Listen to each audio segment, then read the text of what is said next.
Boa noite, começa agora para as 22 cidades do Acre, mais um Ideias da Aldeia. Eu sou Diogo Soares e no programa de hoje eu vou conversar com Beto Cury, ele que é secretário nacional de Juventude e está visitando o Acre e vai bater esse papo com a gente aqui no Ideias da Aldeia. Boa noite, bem-vindo ao Ideias, Beto Cury. Boa noite, Diogo, boa noite aos seus telespectadores. É um prazer para mim estar visitando pela primeira vez o estado do Acre e a cidade de Rio Branco. Beto, como eu falei, você é secretário nacional de Juventude. E aqui no Acre, pelo menos por ouvido dos acreanos, é comum a gente lembrar de Secretaria Estadual de Juventude, que seja uma experiência local. O que é a Secretaria Nacional de Juventude? A Secretaria é o espaço institucional, o espaço dentro do governo federal responsável pela articulação dos diversos programas que os ministérios do governo têm, os ministérios da Educação, da Saúde, do Trabalho, da Cultura, do Meio Ambiente, do Esporte, do Turismo. Ou seja, é responsável pela articulação dos programas que são voltados para a geração juvenil, para a faixa etária que nós estamos trabalhando entre 15 a 29 anos, que no Brasil são 48 milhões de pessoas, ou seja, é um país de jovens dentro do Brasil. A Secretaria, ela incentiva os ministérios a desenvolver programas, a aperfeiçoar programas e a integrar esses programas, fazendo com que esse conjunto de programas que cada ministério tem se configure numa política nacionalmente articulada. Então esse é o papel que a Secretaria Nacional de Juventude tem no governo federal.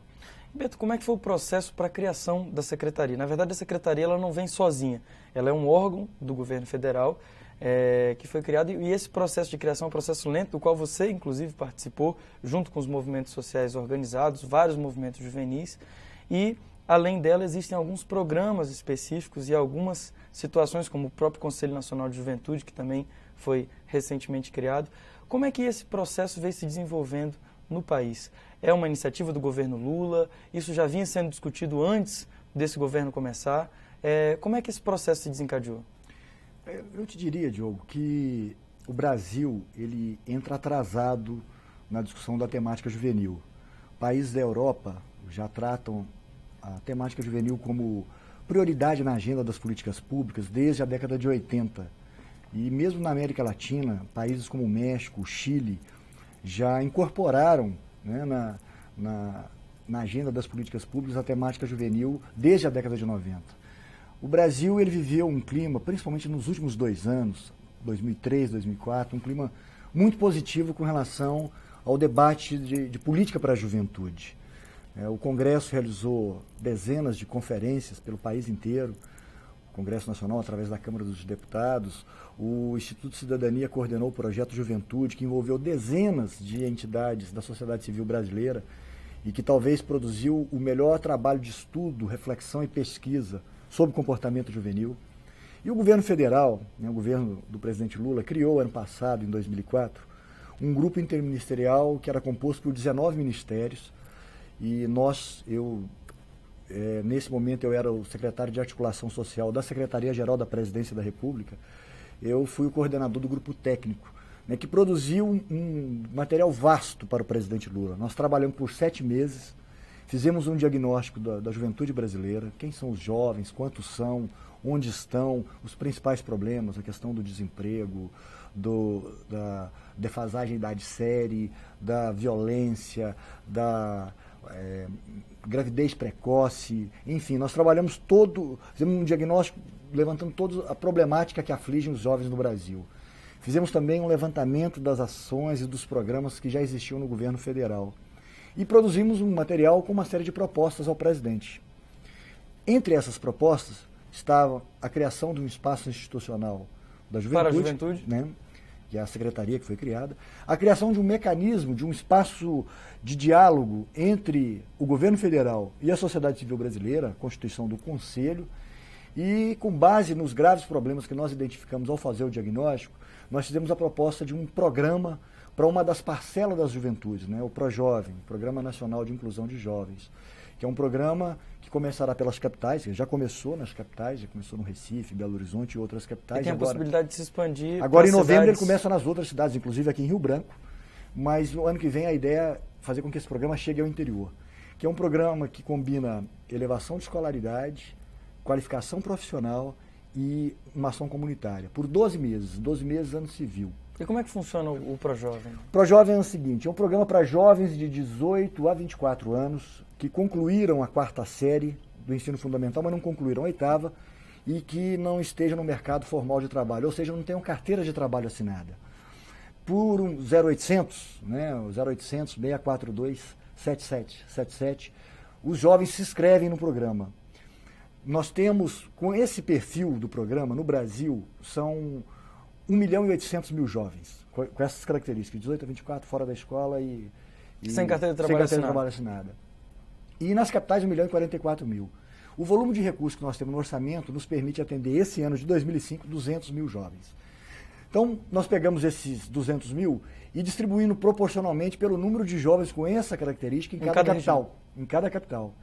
Então, aqui em Rio Branco, são aproximadamente 2.700 jovens que serão beneficiados, que corresponde a aproximadamente 20% do público total aqui, com essa característica, aqui em Rio Branco. E assim em todas as capitais. Ou seja, 2.700 de Rio Branco correspondem só a 20% de jovens que estão nessa situação. Isso. De teórico desemprego. Desemprego fora da escola há muitos anos, né? Imagine um jovem de 18 a 24 anos que só concluiu a 4ª série. Esse jovem está fora da escola, não voltará para a escola regular, com certeza esse jovem não voltará, não lhe atrai a escola regular, e está fora do mercado de trabalho, está na economia informal ou tentando sobreviver. Eu diria que esse jovem está na fronteira, Diogo, na fronteira entre a possibilidade de uma vida cidadã e a possibilidade de ser capturado pelo tráfico, pelo crime, né? De não se incorporar plenamente na cidadania. Então é um programa voltado para esses jovens. Esses jovens, por 12 meses, participarão do curso, são 1.600 horas no total, sendo 1.200 horas presenciais, numa concepção integrada dessas ações, né? Tanto da educação, da qualificação, quanto da ação comunitária. E os jovens receberão R$100 por mês para participar. Quer dizer, é como uma bolsa. É um auxílio financeiro. É um auxílio financeiro.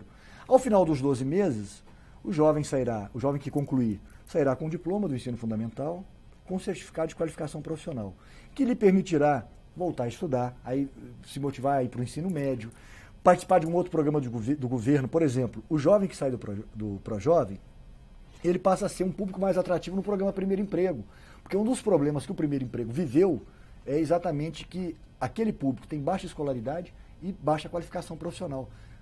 É pouco atrativo para o empresariado. Então esse jovem passa a ser um público atrativo para o primeiro emprego. E até para disputar com melhores possibilidades o mercado de trabalho. Então, na verdade, está se fazendo o caminho inverso do primeiro emprego.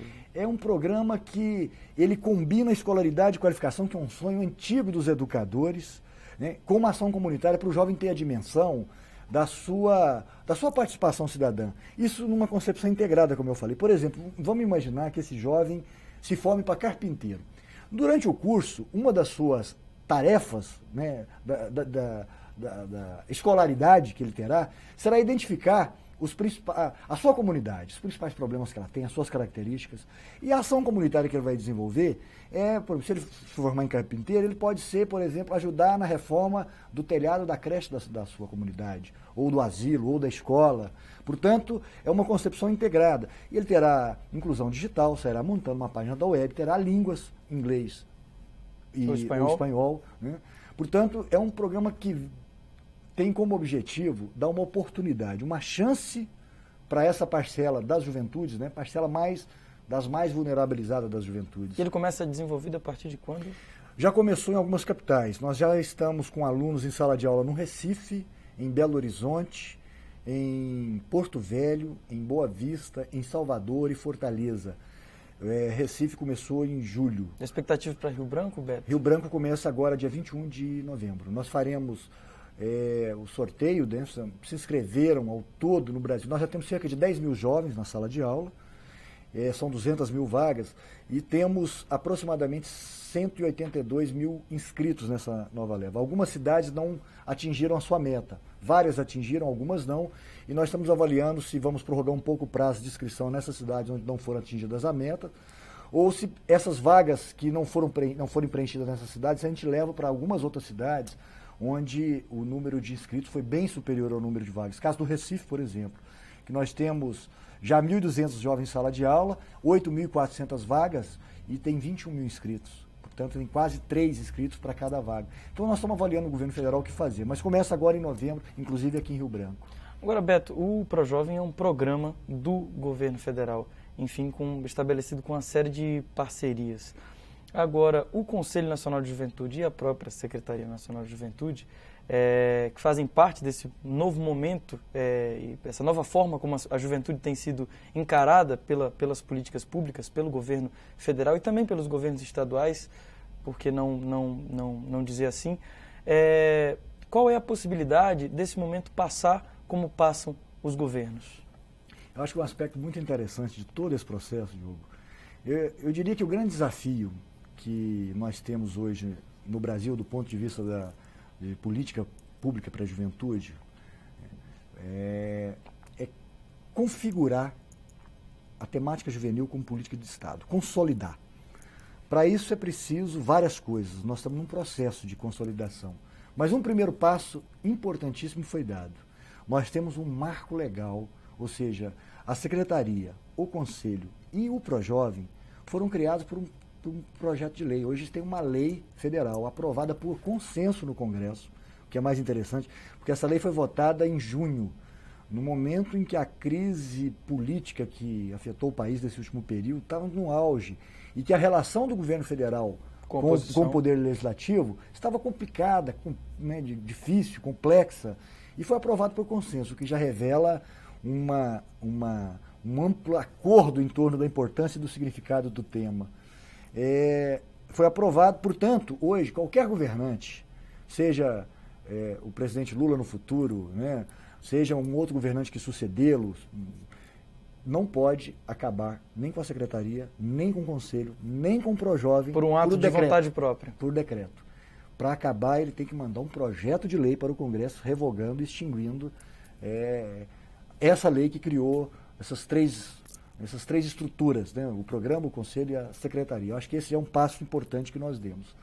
A Secretaria, ela foi criada no dia 1º de fevereiro por uma medida provisória e, como eu falei, foi votada no Congresso em junho. Portanto, tem 8 meses.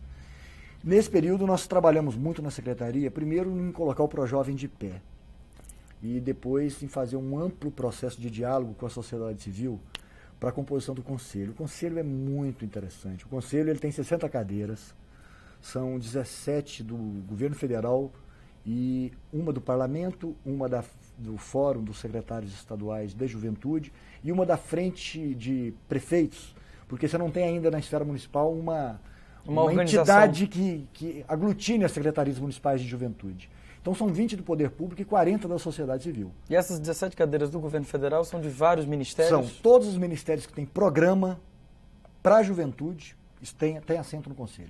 Educação, saúde, trabalho, cultura, desenvolvimento social, ciência e tecnologia, todos os ministérios que têm programa com a juventude têm assento no Conselho. E 40 de sociedade civil, que aí nós procuramos contemplar as diversidades. Todas as regiões do país estão com cadeira no Conselho. Não todos os estados, mas todas as regiões têm assento no Conselho. As 5 regiões do país. E procuramos contemplar as diversidades. Você pega as representações tradicionais das culturas tradicionais, dos quilombolas. Quilombolas, indígenas.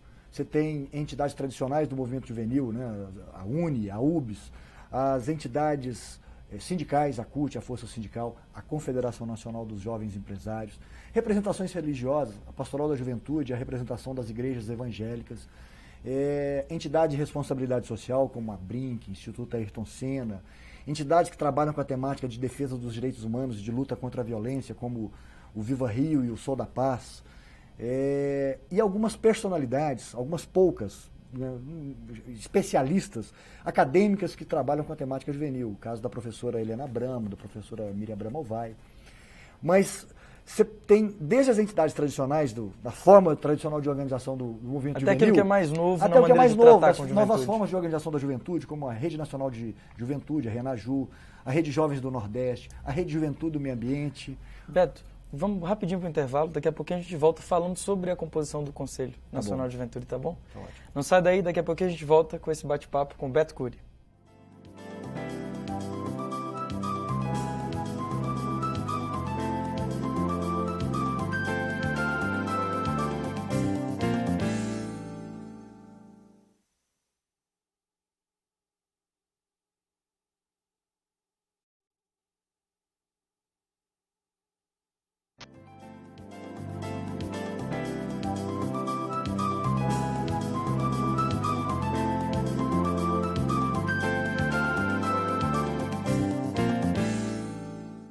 Estamos de volta conversando com o secretário nacional de Juventude, o Beto Cury.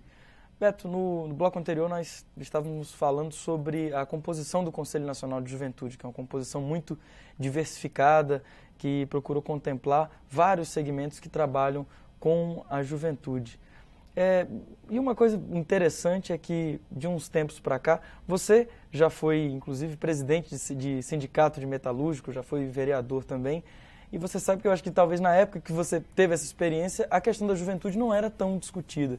E hoje parece que qualquer movimento social, trate ele de saúde, de educação, de cultura, trata da questão da juventude de maneira mais incisiva. Isso se deve a quê? Eu acho que é uma mudança de paradigmas e de construção de uma outra cultura e de compreender o Brasil. O grande problema, Diogo, que o Brasil, ele tratava a questão da juventude do ponto de vista da política pública até os 18 anos. Por causa do Estatuto da Criança e do Adolescente, né? O jovem até 18 anos incompleto era... Tinha uma série de seguranças. Tinha uma série de segurança, de benefícios de políticas públicas, de direitos estabelecidos. A partir daí, o jovem era incluído no rol das políticas para o conjunto da sociedade, sem compreender de que a juventude tem singularidade, tem particularidade, que necessita de políticas direcionadas a essas características que a juventude tem. Isso está mudando no Brasil. No movimento social também. Né? Tirando o movimento estudantil, onde o jovem era o protagonista, era o único lugar que praticamente tratava-se da temática juvenil. Hoje, felizmente, essa cultura está mudando. Nós estamos criando uma cultura juvenil muito forte na sociedade brasileira e nos gestores públicos, o que é mais importante.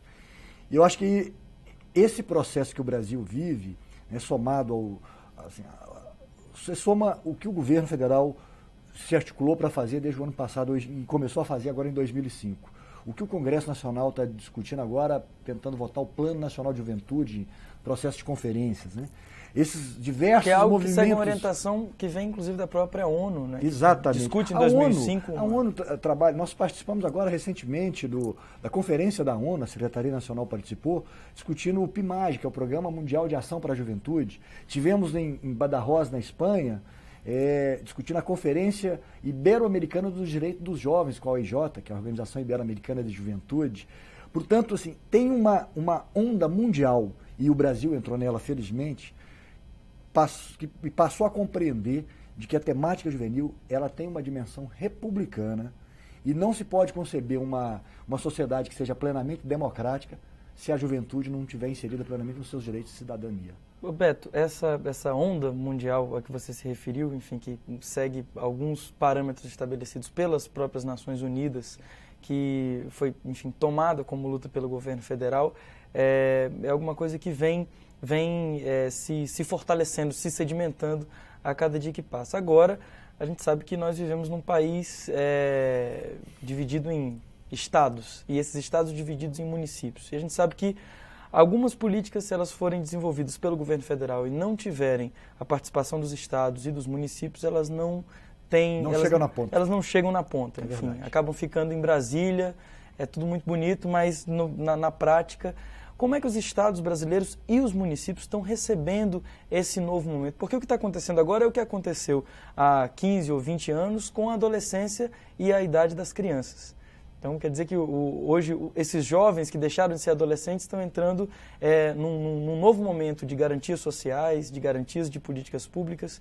Como é que, na tua visão, você que está trabalhando com isso direto, como é que os estados e os municípios estão se organizando para receber esse novo momento político que o mundo está passando?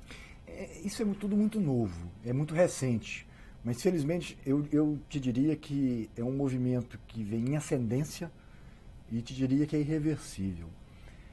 Nós precisamos romper com uma cultura. Há algum tempo atrás no Brasil dizia o seguinte: o jovem é o futuro do país. Não existe isso. Se nós não trabalharmos no presente, esse jovem não terá o futuro. E nós vivemos o ápice da curva demográfica juvenil no Brasil. Nós temos, como eu falei, de 15 a 29 anos, 48 milhões de jovens. Esses jovens, daqui 5, 6, 10 anos, eles estarão na fase adulta, e se você não tiver política pública para ele, efetiva, para ele se incluir, né, inclusão educacional, inclusão no trabalho, inclusão social, nós teremos um contingente considerável de adultos no Brasil que estão estarão na linha da marginalidade. Desempregados, sem capacitação, sem educação, qualificação, sem escolaridade, despreparados para enfrentar o mundo, as exigências do mundo contemporâneo. Quer dizer, isso é tarefa do poder público. O que eu tenho percebido, Diogo, é que há um crescimento sistemático, né, e muito positivo. Por exemplo, eu vou te citar um exemplo do estado do Ceará, que está participando aqui no Acre do Fórum do Secretário Estadual, Fórum Nacional dos Secretários Estaduais de Juventude. Inclusive, a gente daqui a pouquinho toca nesse assunto, e era onde eu queria chegar, porque como é que está acontecendo isso nos municípios, nos estados? Hoje a gente está tendo a oportunidade de ter um fórum para discutir entre secretários de juventude. Dos estados. Ainda não temos dos municípios. Então, esse fórum já está na sua 6ª edição de reuniões, né, de encontros. Eu participei, inclusive, ano passado, em 2004, da sua criação. Participei da reunião que criou o fórum, que constituiu o fórum. É um passo importante no sentido de você estabelecer um pacto federativo em torno da temática juvenil. São, salvo engano meu, 17 estados da União que já têm espaços institucionais de juventude. Em alguns lugares, juventude e esporte. Mas em alguns lugares, como o Acre, já de juventude. Tocantins também, de juventude. Ou seja, juventude não é penduricalho dessa ou daquela política pública. Juventude, ela tem o status e o significado de qualquer política pública importante. E nos municípios, há uma onda de criação de espaços institucionais de juventude. Eu ia te citar o exemplo do Ceará. O Ceará tem 180 e poucos municípios, só me engano, 185 municípios. Me perdoem cearenses se por acaso eu errei o número, mas algo em torno disso. Há 2 anos atrás, 3 municípios tinham secretarias ou coordenadorias de juventude. Hoje são 75. Portanto, assim, aquilo que eu te disse, há uma onda positiva, né, irradiando. Agora, é um processo recente, há muita receptividade, é um tema que praticamente não é um tema da oposição ou da situação, é um tema da sociedade brasileira, né, de interesse do Estado brasileiro. Não é à toa que a lei foi aprovada por consenso no Congresso Nacional. Então, eu acho que tudo isso cria fortalece essa onda positiva e vai legitimando essa necessidade de constituir uma rede. Para que nós tenhamos a política de juventude como política de Estado, é necessário que haja uma rede, ou seja, Secretaria Nacional, secretarias estaduais, secretarias municipais, conselhos no âmbito nacional, estaduais e municipais, que são espaços que vão estar dialogando, refletindo, propondo programas e políticas voltadas para os jovens brasileiros. Acho que esse é um desafio que está colocado, é um desafio da contemporaneidade, eu não tenho dúvida disso. É um desafio de se pensar um Brasil entrando definitivamente na modernidade. E qual é a tua avaliação sobre o Fórum Nacional de Secretários Estaduais de Juventude, que está acontecendo aqui no Acre, motivo pelo qual você veio aqui? O Fórum é um espaço muito importante de troca de experiência entre os secretários, né, entre como é que está sendo implementada a política, porque isso varia muito de Estado para Estado.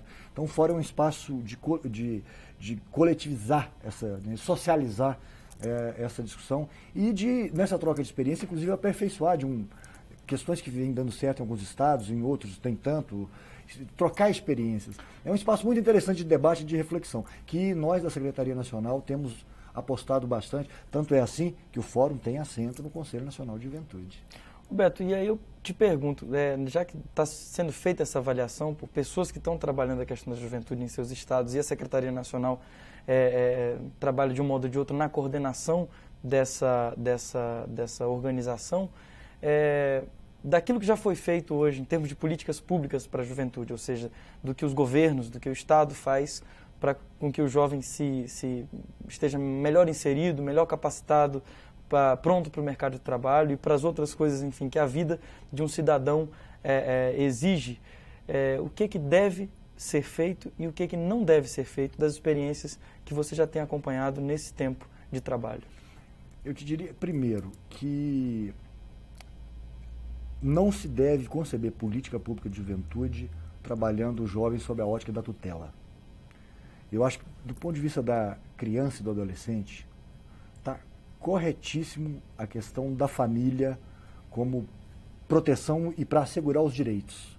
Agora, se para a juventude não se pensar política pública superando uma lógica do mero assistencialismo, desconsiderando o protagonismo, o empoderamento dos jovens, não se consolida uma política pública de juventude de qualidade no país. no governo federal, essa princípio. É um princípio, é uma matriz que nos orienta. E temos incentivado, trabalhado para que dentro do governo, os diversos programas assegurem os espaços de cidadania como um direito do jovem, como qualquer cidadão, mas reconhecendo que o jovem tem especificidade, tem singularidade. Então, hoje você já vê no governo federal, eu te diria que nós temos algo em torno de 40, são 44 programas, nos diversos ministérios. Até porque política de juventude, ela é transversal, né? Você não tem como pensar política de juventude só na educação, ou só no trabalho, ou só na cultura, saúde, ou só na saúde, ou só no esporte. Quer dizer, em todas essas áreas, perpassa a temática juvenil. Assim como a questão das mulheres, da luta pela igualdade racial, quer dizer, também são temas transversais. A juventude também é assim. E tem vários programas que o governo tem desenvolvido, muito nessa lógica de assegurar ao jovem, né, à juventude brasileira, ampliar o seu espaço, seja na educação, seja no mundo do trabalho, quer dizer, são diversos programas que o governo tem feito, sempre considerando essa lógica. O protagonismo juvenil é essencial para uma política de juventude vitoriosa. Falando em protagonismo juvenil, você mesmo, Beto, tem um histórico de protagonismo juvenil, né? Mineiro de Divinópolis, lá já foi vereador na sua cidade, e tem um histórico no movimento sindical também.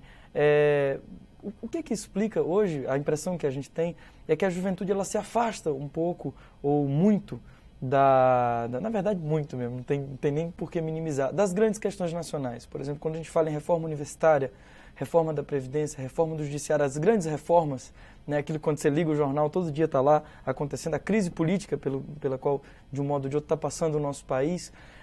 O que explica esse afastamento da juventude como um todo, como uma massa de pessoas, enfim, são mais de 40 milhões de pessoas nessa quase faixa 50. etária, quase 50 milhões de pessoas nessa faixa etária, que é considerada de juventude, e parece que não existe uma revolta contra alguma coisa que aconteça de maneira negativa, ou então uma necessidade de participar.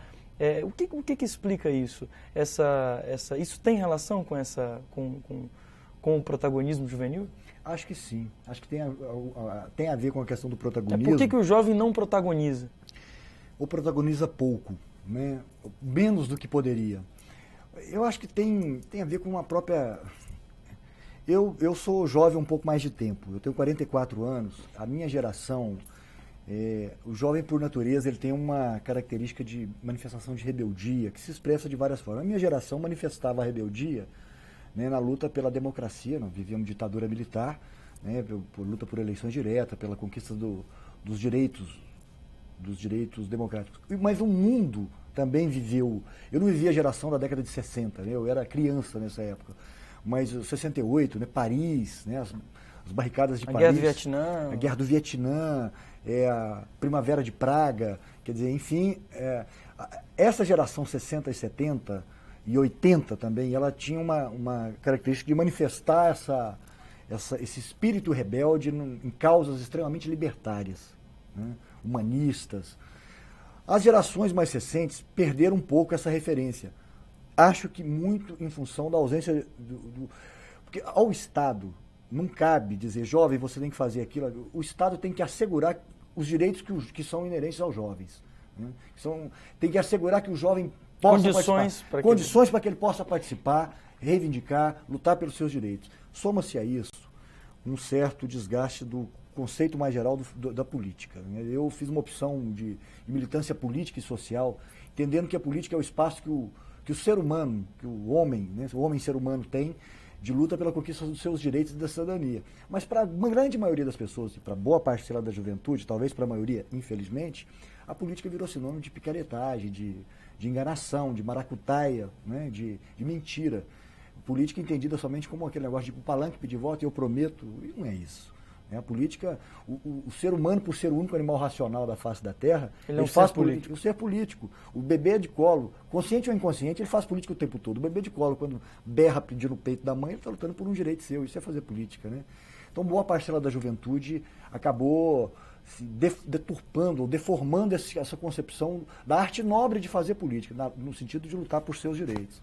Eu acho que é fundamental que tenha políticas públicas que atendam às necessidades, os direitos que a juventude tem, mas é papel do poder público ampliar, assegurar os espaços plenos de participação que garantam o protagonismo da juventude. Isso pode possibilitar que os jovens se insiram nos seus direitos, né, plenos de cidadania, né, direito às políticas públicas, mas também se assenhorem da necessidade, do significado, da dimensão de participar, e de que ele participando, com certeza, é mais, eu diria, não é mais fácil, mas é mais provável que ele alcançará seus objetivos de se inserir numa vida plenamente cidadã. É mais salutar para todo mundo também. Para todo mundo, para a sociedade brasileira, para a democracia. Beto, a gente está chegando ao final da entrevista nesse papo, e a gente queria deixar você queria deixar um e-mail de contato da Secretaria Nacional para que as pessoas possam entrar em contato, quem assistiu a entrevista, de repente esclarecer alguma dúvida, e também o telefone, o 0800, para os jovens da capital do Acre, de Rio Branco, onde o ProJovem vai começar a ser instituído. A intenção é de que ele vá também para outros municípios, mas nesse momento ele vai começar a acontecer só em Rio Branco. Exatamente. E, pelo que a gente pôde apurar, são cerca de 2.700 vagas para Rio Branco e só 2.250 foram preenchidas até o momento. Então tem cerca de 450 vagas para serem preenchidas por jovens da capital do Acre, do município de Rio Branco. Então quem tiver interesse em participar do ProJovem, tiver naquelas condições, que é sem carteira de trabalho assinada.